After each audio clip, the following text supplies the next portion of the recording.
Grabe na talaga magsalita ang mga tao ngayon. Sabi nga nila ay kahit kailan daw ay hindi sila mag-aalaga ng pusa dahil napakabaho daw sa bahay kaya saktan yung damdamin natin. Pero, totoo naman, yun ay kung wala tayong cat litter na katulad nito. Na yung cons nga or yung pangit sa pag-aalaga ng pusa ay naging kagandahan pa or perks ng pag-aalaga ng pusa kapag meron tayong ganitong cat litter. Dahil kapag meron tayong ganitong cat litter, dito lamang nila nais dumumi. Na ang cat litter sand na ito, once na mag-poop sila or magwiwi, ay may mga components na nagkaklamp agad dito para hindi na kumalat yung dumi or baho. Di lang siya nag-eliminate at control ng odor ng poop sa wiwi ng ating alaga, meron din siyang deodorizer, kaya hindi lang mabango ang kanyang cat litter box, bagkus pati yung bahay natin parang mabango na rin sa amoy ng deodorizer nito.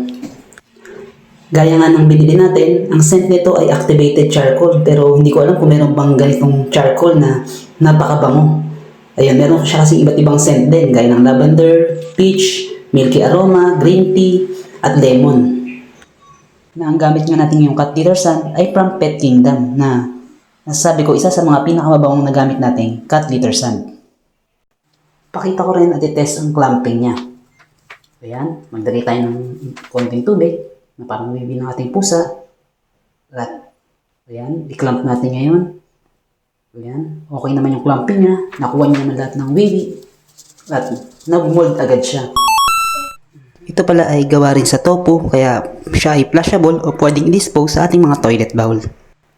At dahil nga sa tofu siya at gawa sa mga natural ingredients, safe na safe siya para sa ating mga alagang pusa kahit na makain pa nila ito ng aksidente. Kaya para sa mga gusto mag-try nito, check nyo lang sa Yellow Basket, yung shop na pinagbilan natin ito.